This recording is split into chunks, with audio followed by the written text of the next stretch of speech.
the realest thing I ever wrote. Probably the only time you hear it spoke. And yes, I'm talking to God.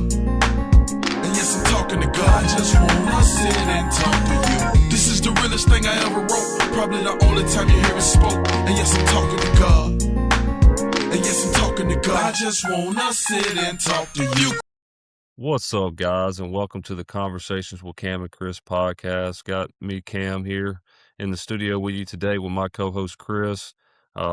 Glad to be with you all today and continue the conversations that we've been having. And we got a special guest for you today. We got Mr. Dustin Rivenbark.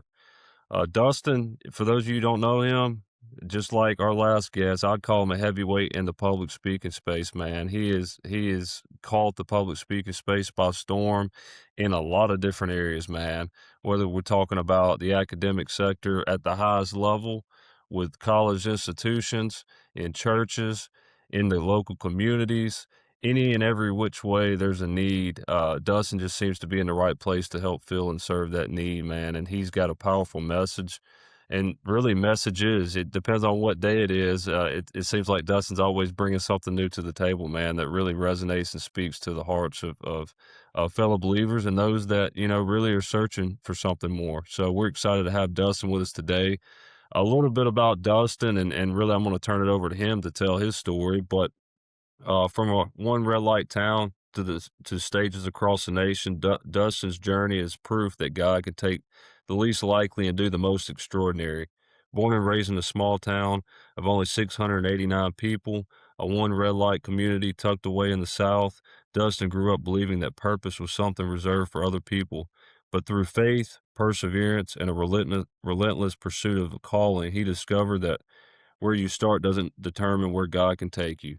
So that's really a one paragraph, description of Dustin, but I know there's so much more to unpack, man. So with Dustin, for those in the audience, because I know many in the audience that listen to our conversations from time to time, probably don't know a little bit about you. So, I mean, unpack a little bit about Dustin Rivenbark, you know, where your journey started, where you're at today, and really where you're looking to go, man. So I'm going to turn the floor over to you. Yeah, man. First of all, it's an honor. I appreciate you guys allowing me to hop on and have a conversation with you guys. Chris, Cam, so grateful for what you guys do, man. The message you guys are bringing to the world is so important to sit down and have these real one-on-ones, man. These conversations and there's so many people struggling out here, and that's kind of where my story kicks off, man. My mother and my father were divorced when I was early on, when I was just a little kid, knee high. My mother was addicted to drugs. She kept us moving around a lot. I say we lived in over 19 different homes. I tried to count them up one day throughout my adolescent years, my teenage years. Just kind of got lost somewhere around 19, went to 7 different schools. You talk about a young man that struggled with identity. Oh man, you're looking at him. I would go to schools more advanced than the others, and get to a school studying their timetables. And rather than, knowing my timetables, I would just write my name on a paper and just turn it in and take a 0 and act like I was going to sleep rather than being found out because the school I had just come from wasn't studying that, and nobody really took the chance or took the time to find out exactly what was going on. But so I took on labels, man, early on: bad kid, class clown, all of that, just trying to be a chameleon and fit in. And I look back at a lot of that and used to think that was a curse, but I'm going to tell you, through mindset and through understanding what God can do with a broken vessel, but a willing vessel, I now look at it as a strength. Having a story, being able to go into different environments and learn to meet folks and learn to thrive no matter what the situation is. And so, but getting out of high school, some of my troubled years, I found myself going offshore. I worked offshore on drilling rigs for 10 and a half years, guys, and climbing that corporate ladder, if you will. And 2 years before the bottom fell out of the market, 200,000 jobs were lost, and mine was one of them. But 2 years before that, I was led to Jesus by a man named Reggie Washington on a sixth generation drill ship in the middle of the Gulf of Mexico. That moment changed my life. What little did I know, there was a storm coming. And, I was fixing to enter into the hardest seasons of my life. And so, being led to Jesus, we started doing mission trips. My wife and I started going to church when I was home from the drilling rigs, and would start being involved in some a church. And when the industry dropped, I lost it all. I felt like I had lost my identity. Once again, who I am is under attack, and I found myself, weeping in tears and all of that. But it was actually setting the stage for what I would do for the rest of my life.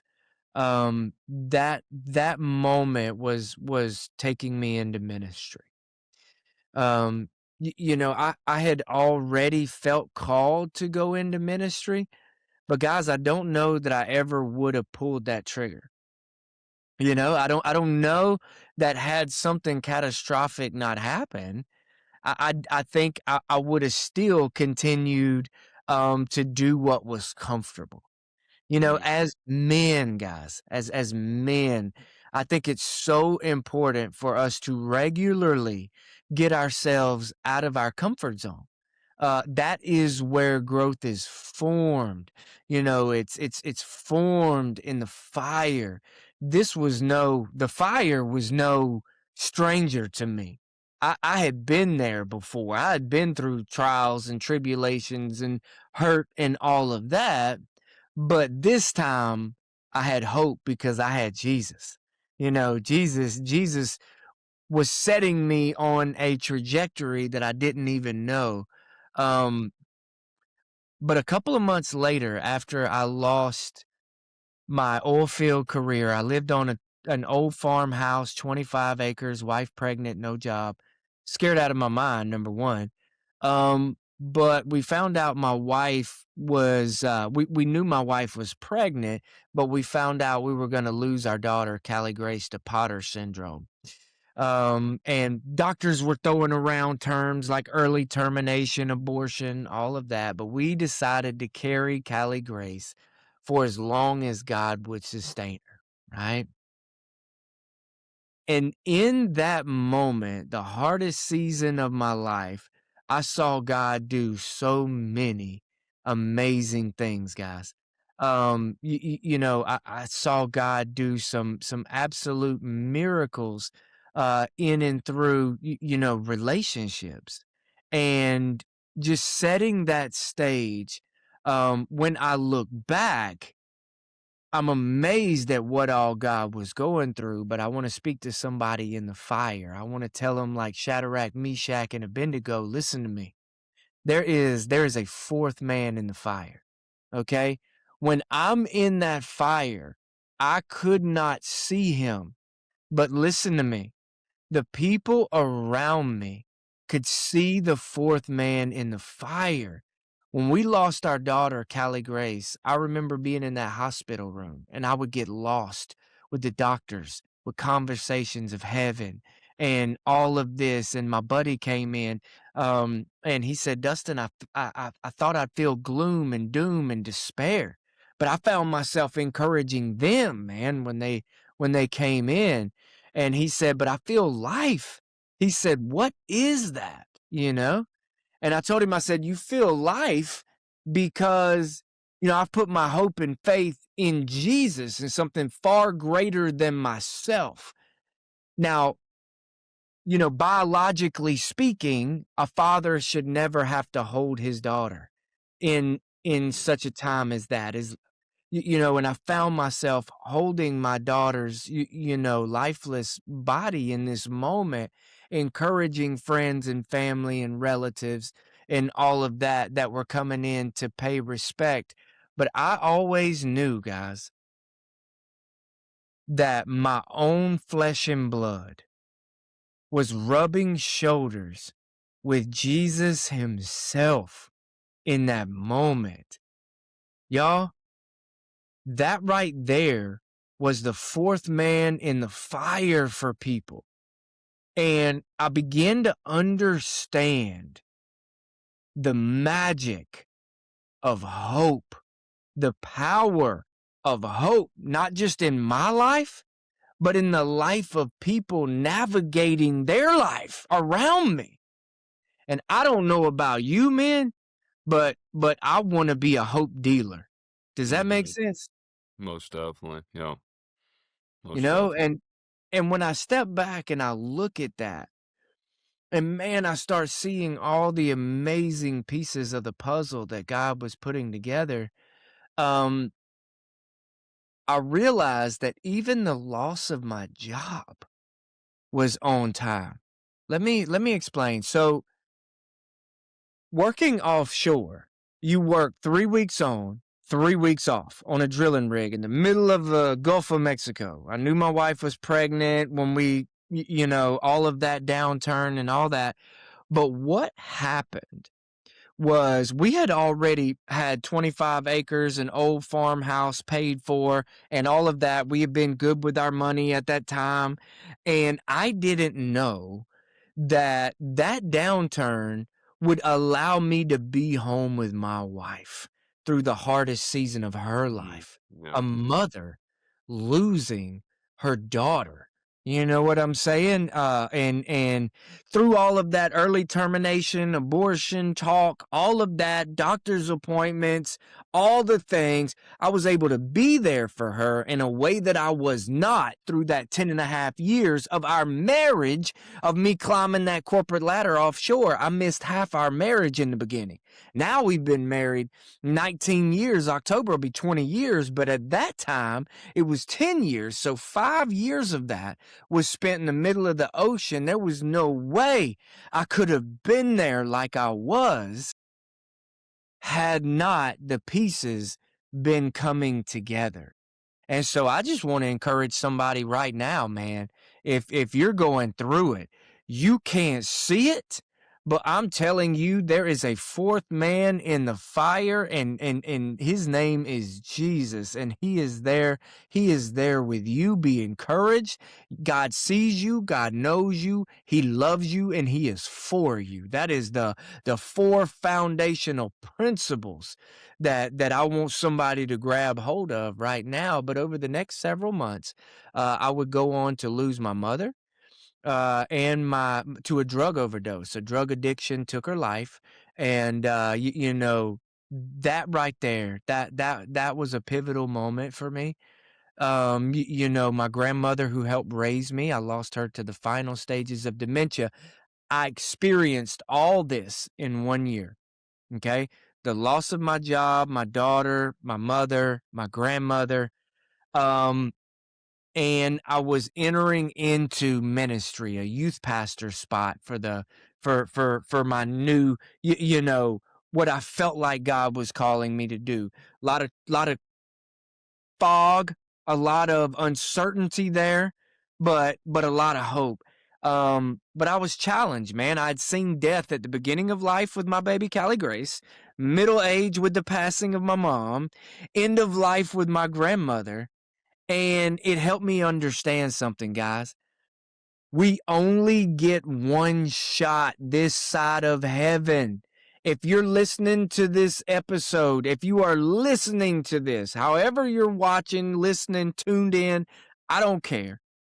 Understand that we only get one shot this side of life.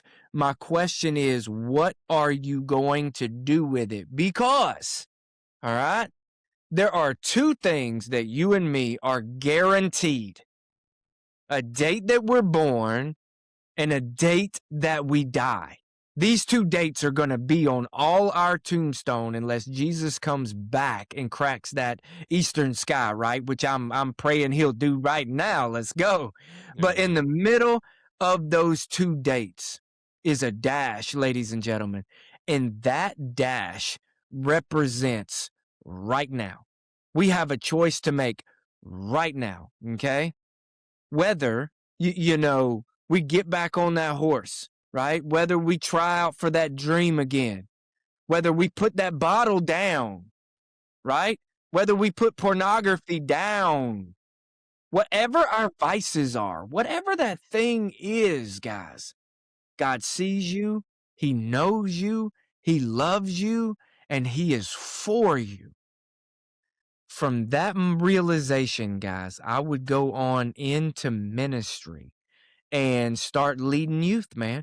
I started pouring into youth and young adults and doing all of that and speaking through my youth, and then getting the chance to do big church on Sunday mornings. That was the holy grail for a youth pastor, y'all. That's the big time right there, and getting a shot to do those things and having students respond to it, having adults respond to it and say, man, there's something different here. Like, can you come speak to my school? Can you come speak at my FCA? Can you come speak at my first priority?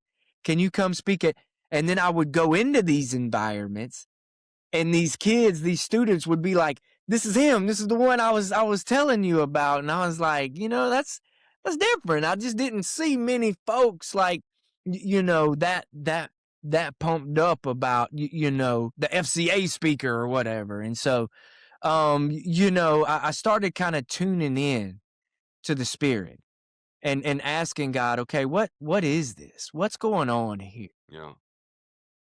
And I think, guys, if we will tune in to the Holy Spirit, he will light your path. God's word says that he will light your path, right? Like a lamp unto your feet. And I just always wanted to be obedient, man. I just wanted to be obedient to God's word. There's an old, I forget theologian who said it, but it's like one day some poor chap's just going to come along and do what the word of God says and put us all to shame. All of our fights and bickering and babbling about all the stuff that are different colors of the carpet, the things that don't matter. In that, I had a book laid on my heart, Courage and Redemption, the 6 battle principles from the story of Joshua. It was how the story of Joshua changed my life drastically, and I wrote a book on that, and then I wrote a second. But man, it wasn't until about 2020 that I decided to really go kind of all in with my speaking.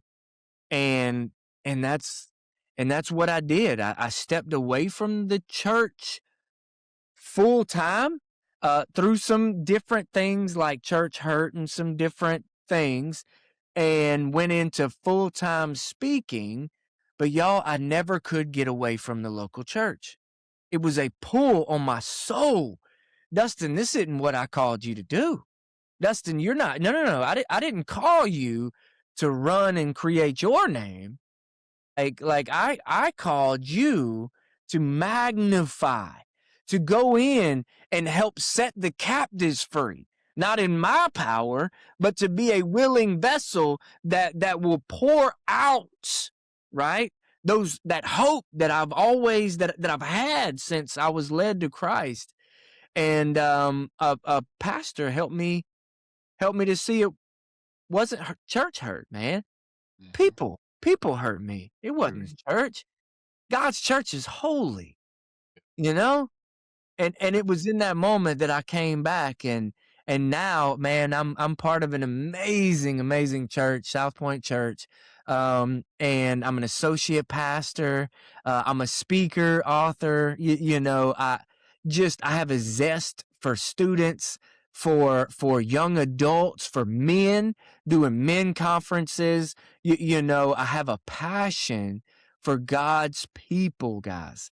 And that's what I want. I want for more men to be passionate about the things of God?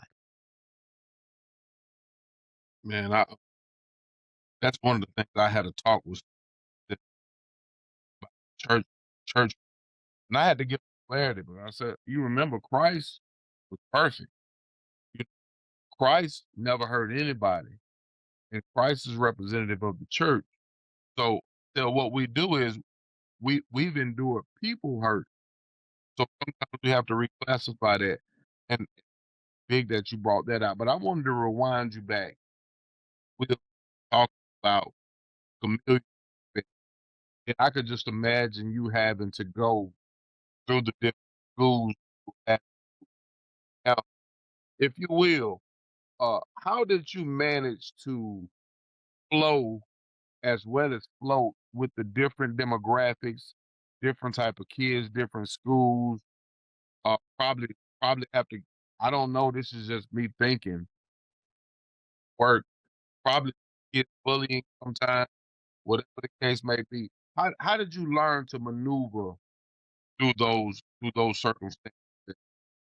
You know, that's a great question. How did I learn to be a chameleon and kind of maneuver through those different schools and seasons and situations? I will say, I had a wonderful set of grandparents. My grandfather was, man, he's a storyteller. Let me just tell you, he's a man's man to me and my family. My grandfather is larger than life. He's passed on now. But when I say just an amazing personality, he was magnetic. I'm gonna say being a chameleon's not doesn't come natural to a lot of folks. So I do want to give credit where credit's due. I had some um I had some direction there on how to look a man in the eye, how to shake a hand. I had some things in amongst all of the instability. I had a voice over here that I would go stay with my grandmother as much as possible. A week on end, I would be out on the farm, my grandfather watching him with the chainsaw, watching him with the axe, building fires and telling us stories and all of that. So I would have to Thanksgiving, watching my dad and his brothers and everybody interacting. I did have a model over there of what family should a great family should look like. It just wasn't a part of like my story right there in the moment, but I had it at my fingertips. So I do want to say, I did have a picture, and my grandmother did so much for me on communication since I was a little boy. We would have to, I would sit at the table with her, and we would talk about how to use a fork, right? And she would show me how to speak to people, how to carry on look people in the eye when you talk. And I think that helped me drastically.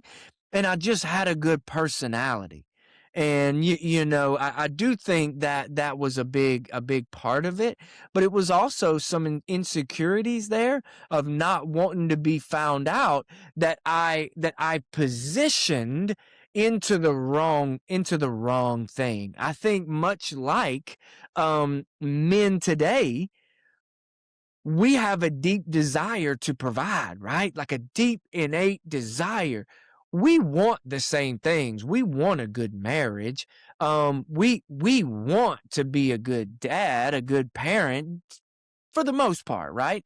I think that sometimes we just get sidelined and shifted and our focus gets altered on allowing it to play out in the wrong way. I want to provide so much that I pour my heart into my work instead of my children, right? Well, I wanted to be liked so much. I poured my heart into making people laugh and be the class clown and just making people think I don't care rather than going about it the right way. Does that make sense, Chris? Make a lot, man. It makes a lot of sense. Oh, some did you ever? Because it's kind of along the line of work of what I do. But did you ever encounter that teacher, that counselor, or that person that seen, hey, there's something to be scratched under the surface of this young man, and that person kind of saw that place and saw that there was some greater and helped bring out or bring forth or to start creating the Dustin that you're becoming? Talk about her in teacher workshops. Mhm. I had a teacher named Miss Hogue. My senior year. Guys, I dropped out of school halfway through my senior year. Miss Hogue liked me. Man, she would call on me a lot of times. I would make jokes of stuff, and she would always bring it out. And she would bring out the best in me in class. She wanted me to read. She would have me stand up and present things. There was moments looking back. There were signs that something was a little different maybe. And I remember I had gotten to be a little too much for my mom to handle. My dad had moved to Texas, and I spent my last 3 years of high school living out with my dad and my stepmom. My dad worked offshore my whole life, so he was gone a lot, but I would live with my stepmom for the next 3 years of high school. And I remember me and my dad started butting heads real bad. And I wanted to move back to Alabama, but my dad knew that I liked Miss Hogue, that me and Miss Hogue were, good friends. But I wanted to quit school. I wanted to move back. My dad did something genius. Um, my dad said, "You want to quit school?" He said, "Okay." He said, "Okay, but we're going to take every one of your books back to school, and you're going to walk into each classroom, and you're going to give that book back to each teacher." Mhm. Wow. And I was like, "Psh, no problem. Like, let's, I'm out of here, bus Yeah. ticket." So, I show up and I go through my 6 or 7 classes, I'm handing my books back, and teachers were, "Adios, man. I hate it," kind of sayonara, hope the best, da da da da da. And then I get to Miss Hogue's class, and I remember the door opens, and there was a class already in there, and it wasn't my class, and she saw me standing there with my book and my father behind me, and I start walking into the class, and she's sitting at her desk, and she's saying no. She's saying no out loud. All the kids are looking, everybody. She's like, "Dustin, don't you do it. Dustin, don't you do it. You're too valuable. Don't you do it." And all the way up, and I laid my book on her desk, and she starts crying, and she gets up, and I'm walking out as she's following me into the hallway. There's people walking by. Her classroom is full. They're all up watching, wondering what's happening. And Miss Hogue hits her knees and grabs me by my arm. And on her knees, she's begging me and crying to stay in school. And I snatched my arm away from her, and I walked out, and I never saw her again. What? And that's not the fairy tale ending you want to hear, but the beauty was that I was able after, okay, knowing how much she cared for me. That stuck with me, y'all. That stuck with me my whole life. I felt like, man, I just wanted to make Miss Hogue happy. I felt like Miss Hogue feels like she lost one, you know? And it would not go away. It burned inside me. I later went back to school, and started getting my life together and doing all the things. Years later, after I'm doing all the things now, speaking and helping students and all of this, I was able to find Miss Hogue, reconnect with her, and tell her how much she meant to me. Man, she lost it. She was so excited, and she'll share my stuff every now and then. We get to tap in with each other. Long answer. Yes, Chris. Her name was Miss Hogue.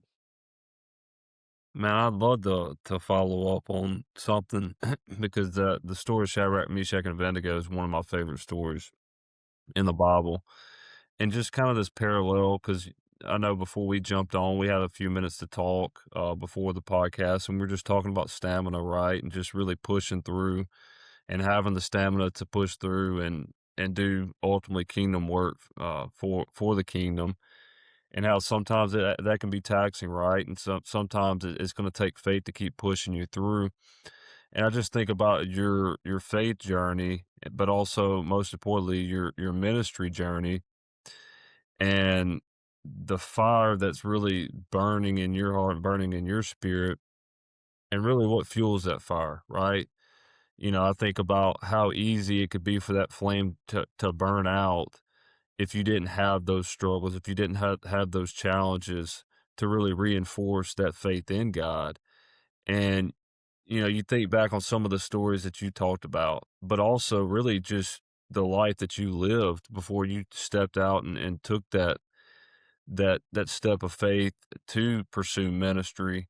What to the listener out there that's really going through those struggles and those challenges, and they think this is what life's going to be made of, and they don't see the other side that really you're stepping into that God has for you. To really speak to them, to help them understand that those struggles and challenges that they're going through is really long term going to be that fuel that continues to burn that fire in their spirit and really keep them moving forward. Yeah. Don't waste the pain. Don't waste the pain. The Bible's clear that we are going to face challenges, that we are going to face obstacles. In the end, we'll create that perseverance. I want that. We're talking about James chapter 1 here, and I'm like, I want perseverance. I want to I want to I want to make it to the finish line. The Apostle Paul talks about running the race. I want to run my race to win. All right, and I want to win. My crown, treasures in heaven. I'm running to win souls for Christ. All right. And so I understand that I have, challenges and obstacles every day. We all do. They're all over. Ever since Genesis chapter 3, I need you guys to understand. Genesis chapter 3, sin entered the equation and shook the game up. It changed everything. Everything. Nothing is Yep. what it seems. Nothing is what it should be anymore. And I want you to know that whatever obstacle that is, whatever thing you're whatever pain, whatever tear, whatever sadness, whatever fear, worry, anxiety, it all stems from sin, okay? It's all spiritual. I had a pastor tell me one time, listen, man, it's all spiritual, everything. If you Yeah. believe the word of God, then if we truly believe what we read, listen to me, your challenge will be viewed a whole lot different. Okay. If you truly believe what you read, your life will look different than the world. It has to, because we do right what we believe, the Bible says that you were created for you were created for good works, like you will do good deeds and all of that, but we don't do in order from salvation. We understand that it's already been paid on the cross by Jesus. Jesus was the only one, right? When he came back 3 days later with our freedom in his hands. That's the only way to salvation, is through Jesus. But when we accept Jesus in our heart, guys, we have gifts. We have the real fruit of the Spirit. There are things inside of you that will help you find endurance when you go through, when your world is shaken and turned upside down. I remember one time I was selling a tractor, and it was a 40 horse John Deere. This thing was a fine machine, y'all. And it had the matching trailer, it had the matching bush hog, and all these different things. And I remember I was selling it, and the guy came to me, and he's like, "Man, I really want 4-wheel drive." I said, "I'm sorry, my tractor doesn't have 4-wheel drive," and I'd had it for years, and I had done a lot of heavy stuff, almost gotten it stuck, beating and banging all around my land and all this stuff. And I said, it just doesn't have 4-wheel drive, but it's strong. It's a good machine. He said, "Man, I really want 4-wheel drive." And I said, "Well, just come look at it. Let me show you what I got." And he comes and he's looking at my tractor and he's looking all around. He said, "Man, this thing is nice." Then he gets to looking a little harder. He says, "Hey, Dustin, come here for a minute." And I walked over there. He said, "Dustin, you see this little black knob right here?" I said, "Mark, don't you say it." He said, "Dustin, that's 4-wheel drive." He Mm-hmm. said, "Your tractor's got 4-wheel drive and you don't even know it." Man, man, I just felt like the blood rush through my body thinking of all the obstacles I had been through and had power and didn't even know. Mm, That's what I want to yeah. encourage someone with. I want to. We would. I know all of. I all strong belief. We all right. But for a moment, man, where I want to step outside of me. I want to step not away, but outside for a minute. I want to go to a moment, Will, when you were holding your back. Talk to like what that moment, even in your faith, but that moment, I want to talk to the man, the father. What how did that feel on the inside, even in being in Christ, but the man, I want to talk to the man. Yeah. Man, Yeah. what was the moment? It was earth shattering. It Yeah. was it was earth shattering. I remember 1 month shy of full term. My wife sits up in that bed when middle of the night. She says, "Dustin, something's not right." And I said, "What do you mean?" She said, "Dustin, something's not right. We got to go to the hospital."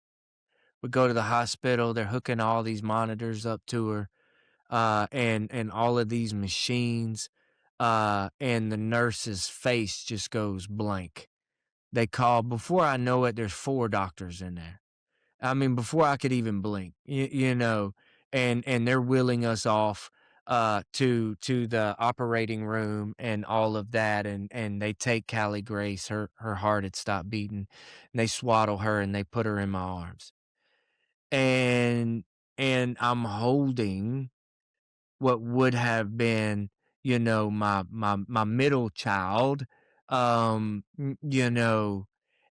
I just felt crushed. I felt like it wasn't supposed to be this way. This is this is not what this is supposed to be. When we found out my wife was pregnant, Chris, man, I had visions of what she might do with her life. I had visions of who the type of person she might marry. You know what I mean? Stuff we would do together, stuff I would teach her, stuff I would show her. And then here I am holding holding her in this moment, and I was crushed. Um but I remember there was a moment. Guys, you got to look around. You got to look around. Um I'm holding my daughter and there's this nurse in the room. I start weeping. I got the mask, I got the hairnet, all the stuff that I ain't got no hair, but they make me, you know what I mean? Yeah. And I'm sitting here and I'm holding my daughter's body and I just start weeping. And I remember this nurse backs up into the toolbox. There's a whole big toolbox in the surgery room and all that. She reaches behind her and grabs a handful of gauze and hands it to me to wipe the tears in my eyes. And for a moment, the way she looked at me, it was different. And she separated the nurse patient Yeah. relationship, and we were human. And Yeah. she gave me what was in her hand, right? And it helped me. And I've talked about that nurse on many different platforms, many different stages throughout the years. And it hurt so bad. But the people that I had shaped my life around outside of that, on our way to the operating room, before backing up, right on our way out, that doctor opened that door for those nurses to come and get us and wheel us out. And one of my best friends in the world was standing right there. He didn't say nothing. He didn't say, Dustin, I'm sorry. He didn't say, he didn't have to. Yeah. When they opened that door, he's standing there. I fell into his arms and I soaked the entire left side of his shoulder with tears, crying as he held me up for a moment until I could get my legs back up under me and then follow my wife to the OR. Man, in your brokenness, if you will look around, there's support. There is support in the hardest moments. Man, I, because I need to speak to a friend of mine from that place. Just recently, Cam, you know, we talked about it, but just recently, a friend, brother, brother, right, just lost his will. And what's amazing is, he called her Grace. Wow. Wow. Because I know nothing. I know God is so into this, but I want you to do this for me because he's a listener that listens to our podcast. He's maybe 2 weeks to maybe a month, if that, in with it, burying his daughter. As a father speaking to another father, man speaking to another man of God speaking to another man of God. What would you say to him? And we'll just deal with in the near future for him to come. That's going to be different. As a man of God position, what would you say to him to encourage him? Um, I have to go back to God sees you, God knows you, He loves you, and He's for you. But that sounds very churchy sometimes when Mm. you do that. Something that was very practical for me. How long ago was that, Chris? How long ago did he lose his It daughter? was what, maybe 2 weeks ago. 'Cause I'm given a window, but 2 weeks to maybe, I know it wasn't a month, 2 to 3 weeks ago. So so he's very much still in that grief cycle and that hurt. So I'm gonna tell him something that my father told me when I lost my mother. And we were standing beside the casket. Again, they were divorced, but he was there with me in that moment. He stood with me. They were still good friends, you know what I mean? And he was there with me. And I caught myself looking down. I caught myself feeling sad for a moment as we were receiving guests and stuff like that. My dad leaned over in my ear and he said, "You hold your head up, son." He said, "You hold your shoulders back." He said, "That's what your mother would want." You know?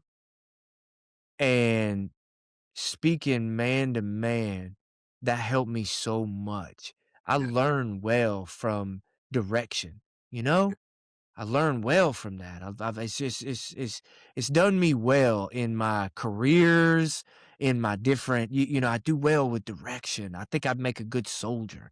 I think I'd make a good soldier in the military. I'll charge that heel if you tell me to. yeah, I'm loyal, you know? And I would say to him, be loyal. Hold your head up. Hold those shoulders back. You know, you know time does not ease. It does not ease all pain. But I will tell you this, um, it does get more understandable as time goes on, once you can open once you can spiritually open your eyes and see that that fourth man in the fire, Jesus was there with you, and he is there with you, and I'm sure that you've seen pockets of revival in the sadness. I'm certain he's seen it. But the nights are cold, man. The nights hurt. But I wish I could hug you. I wish I could bear hug you. But I want to say hold your head up. Hold your head up. It's not the way that it's supposed to be, okay?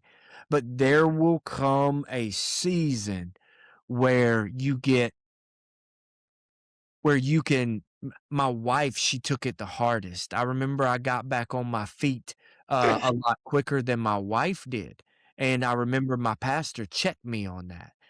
We went to a sermon, our very first sermon, we went back to church when because we went through a season where, she was healing, we were hurting, we were sad, mourning, but when we finally decided to go back to the church and they slipped us through the back door, because everybody wants to come love on you after something like that. But we wasn't ready. The pastor got up there and preached a message. Moses, my servant, is dead. Joshua, now you lead. And that was one of my favorite stories of the Bible. I felt fired up. And I remember I had been trying to get my wife out of bed. I'd been trying to get her, happy, and I couldn't fix her. And then we get in there and heard that. So my pastor, I met him outside, and I remember I told him, I said, thank you for that message. I said, listen, I said, Amy needed that message. And he looked at me dead in my eyes, and he said, Dustin, you need to back off of Amy. And I said, what do you mean? He said, man, she's grieving. He said, we all grieve at different paces. We all grieve at different levels. He said that message was for the man or for the woman that's been hurting for years, we need to move forward. We need to put that to bed. We need to put that behind us. And what I'm saying is there will come a time for that. But right now, allow yourself to be vulnerable with someone. Not everybody needs to know everything, but someone should. Yeah. Someone needs to know what you're thinking. Someone needs to know what you're feeling. Someone that you know, like, and trust. You understand God sees you, he knows you, he loves you, and he's for you. Hold your head up. Allow people in. Allow people genuinely want to help. All right. Just get it get it out. All right. Guys, we hold it in. We're notorious for holding it in. That's why I believe mental health, we're in a mental health disaster right now with men. Because there's just so many different things pulling at us. That would be my encouragement, is there will come a time where you can operate more clearly. But right now, I want you to hold your head up high, but I also want you to allow yourself to feel. Before you heal, you have to feel, and that comes with doing life with other people. Mhm. Man, I appreciate appreciate the depth in that and being vulnerable. And my hope and prayer is that that resonates with the individual Chris is talking about, but also with others. We all experience loss at some point or another, and there's no playbook for it, right? Like, we all have to figure it out at our own pace and figure it out our own way. So I do appreciate you sharing that. And I think you also touched on something on the men's mental health side. And I think it's a perfect segue to really my next point. And it it seems like it's something that God's been impressing on my heart here lately, and some of the things that Chris and I've talked about in previous episodes really speak to this. But I feel like in large part there's an abandonment for the men in a lot of ways. Abandonment for men with their responsibilities, abandonment with being able to take care of their families, and be the leader, the godly leader in their households. And it's always something that we all have to keep ourselves in check. I don't think there's any question about that. We all also need to make sure that we're keeping ourselves in line and are surrounding ourselves with good men that can help hold us accountable in that way. But I'm speaking universally as a society, and the mental health is part of that, and I think we have a tendency to lean on that when things aren't going our way. But you also told me, many stories that led to really your redemption story. So I think that's, really a testament. And obviously we're talking about over a period of time, right? So I know you had your seasons, as many men do. And we have our seasons, I believe, that we can wrestle through things and wrestle with God and what his plans are for us. I think there's a time and a place for that, but it can't stop us from the ultimate responsibilities and the ultimate mission that is put in front of us, and that's to lead our families right and to lead our communities and lead our churches.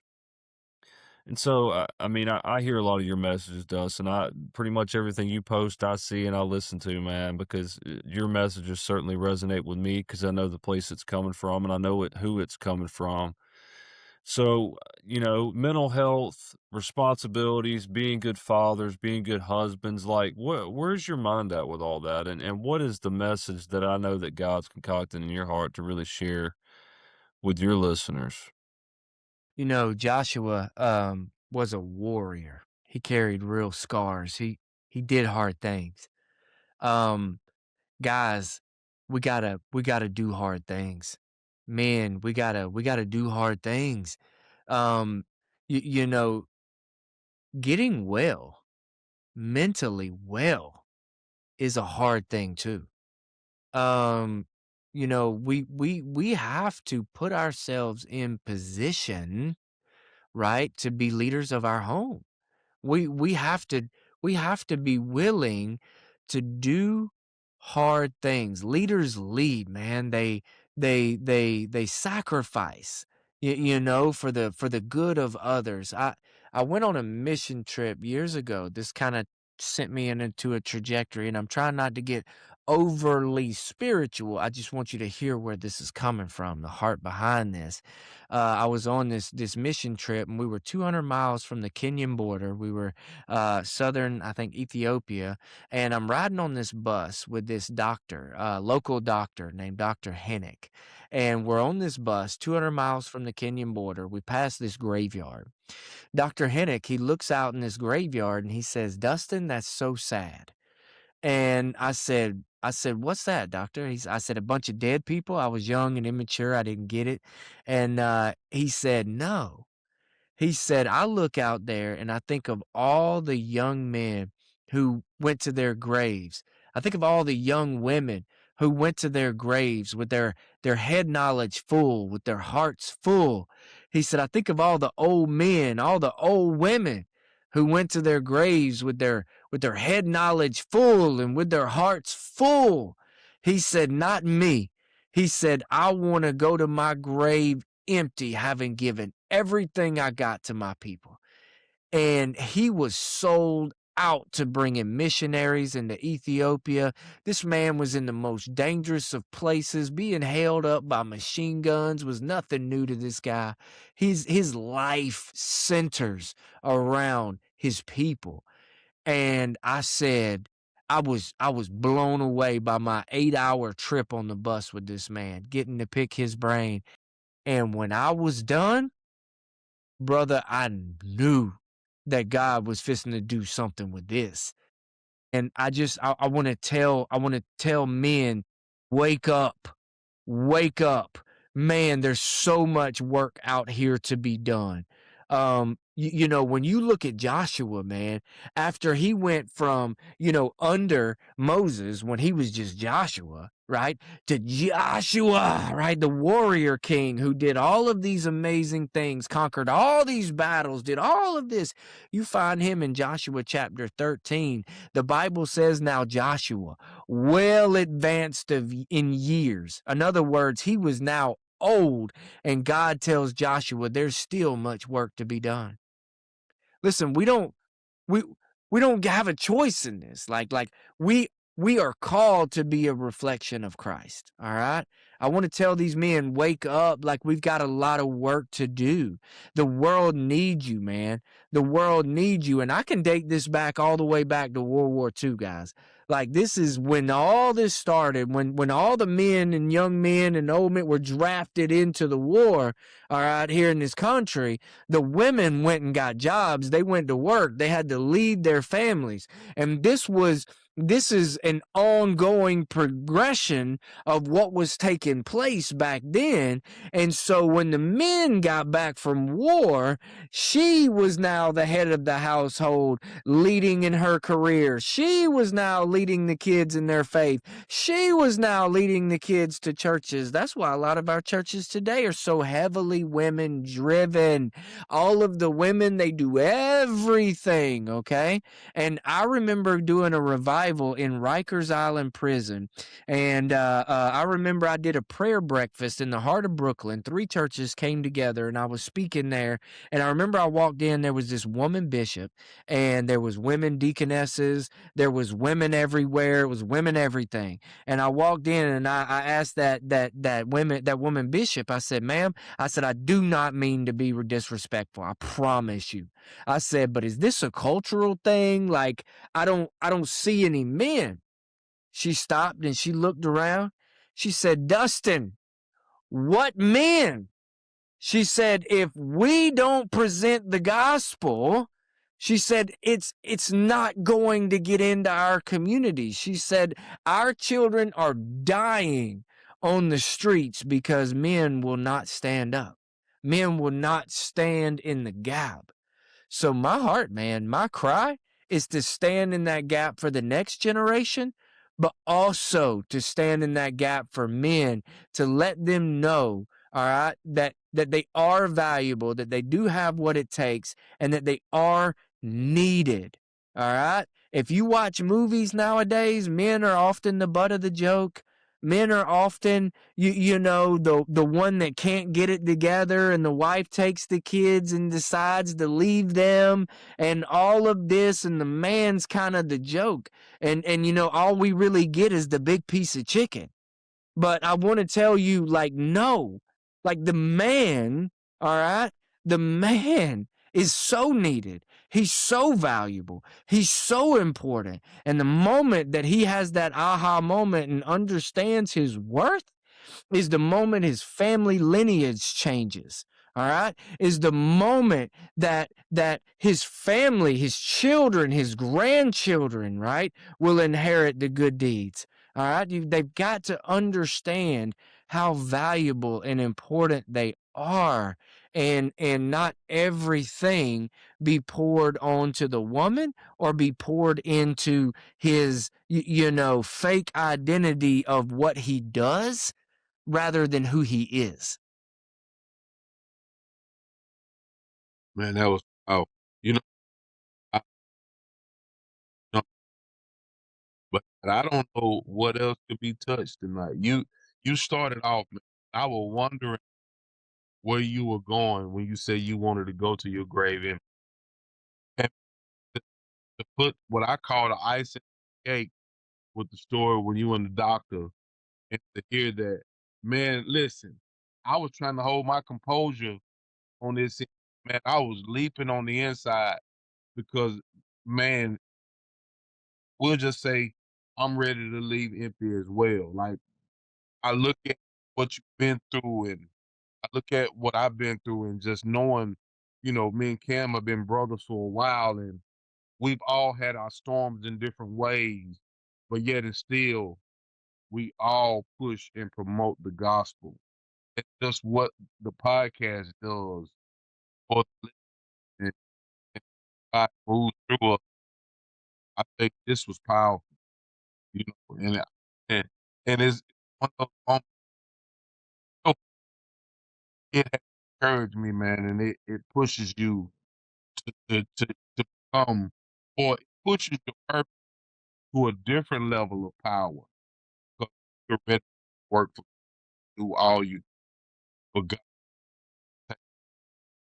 man, especially in a season like what we're in right now. So I want to say personally, man, I thank God for your revelation of you. I thank for your story. But more than anything, man, I thank God that you never threw in the towel in the midst of it. You endured because we're men this season. We need. Amen. Amen. Yeah, Amen. man. I appreciate the time today, man, because I'm with Chris. That was super inspiring for me. You know, I know some of your story, and I've heard some of your story along the way, but man, you really unpacked a lot here today. And you know, I Chris can attest to this. If we didn't have a time limit, we'd be here till 9 o'clock talking about 100 different things. So the Yeah. beauty of a conversation that we have is we can always have another, man. So I can anticipate, you know, if you're willing, we can have some more conversations just like this because I think there's a lot of hot topics that Chris and I cover and a lot of topics that you cover that all converge. And that's about, most importantly, kingdom building. But some of the things that were most important to us is being good, godly, spiritual leaders in our household. And in addition to that, being good, influential leaders for the next generation to come, and if we're not going to do it, who's going to do it? Right. I think that's one of the key takeaways from the conversation today. So man, I appreciate you agreeing to be a part of it and look forward to some of our conversations to come. Same So, here. I look forward to it as well. yeah, man. So, Dustin, one thing we want to do is we want to make sure that all the listeners out there, because they tuned in today, get to learn a little bit more about you and get to follow you alongside your journey. So where can the listeners reach you at? Yeah, so you can find me on Instagram at Dustin underscore Rivenbark, Rivenbark. You can find me on TikTok. You can find me on Facebook. If you're interested in speaking or having me speak or anything like that, DustinRivenbark.com. Outside of that, you could find my book, Courage and Redemption, and my book, Heart Ablaze, both on Amazon. Reach out. Let me know. Let's Yeah. connect. Can you speak a little bit about the Speakers Academy that you guys are working on? I know I've seen a little bit about that, but there might be a listener that's interested in that as well. Yeah, absolutely. If you go to builtdifferentacademy.com/speakers, you can find out about our world-class online digital course where we are training, kingdom builders who want to use their voice to change the world. We have an online digital course, plus we are coaching every Thursday night. We are coaching our speakers on the art of building a speaking business. We're going through things like marketing, branding, outreach, all of the different platforms to advertise on, how to use these different things, writing books, all of the things that go into building a platform. Remember this. A stage is about performance, but a platform is about influence. In this kingdom, we want influence, right? That's what we're seeking. So go to builtdifferentacademy.com/speakers and you can see everything that we're doing. We've got some wonderful coaches in the program. Dr. Zach Clinton, the vice president of the American Association of Christian Counselors. Ben Allison, the CEO of the AACC, is partner and co-founder in this with me. We have a group of speakers from across the country with real wins, man, that are getting booked. They're using their voice and they're also monetizing to help fuel their mission. So tap in with us. Great stuff, man. If any of the listeners out there, feel led to take that next step and really use their voice for kingdom building, be sure to check those guys out. And with that, you can find Chris and myself at all of our social media handles, as well as ask Cam and Chris at gmail.com. That's ask Cam and Chris at gmail.com. Typically we have hot topics that we like to discuss. We do some Q&A sessions, so be sure to email us your questions or any topics you'd like for us to cover. And also we've got, guest speakers on. This is the first season that we've started hosting guest speakers. It's something we've been really, really excited about to really expand the discussion and allow folks like Dustin to come on and tell their story. So we're excited to see where that's going to go and hopefully have Dustin back in the future. But that's how you can reach us all. And we'd love to hear from you guys. With that, appreciate you all being a part of the conversation today and hope you guys have a great rest of your week. Peace. Thank you for having me. See you guys soon. See you.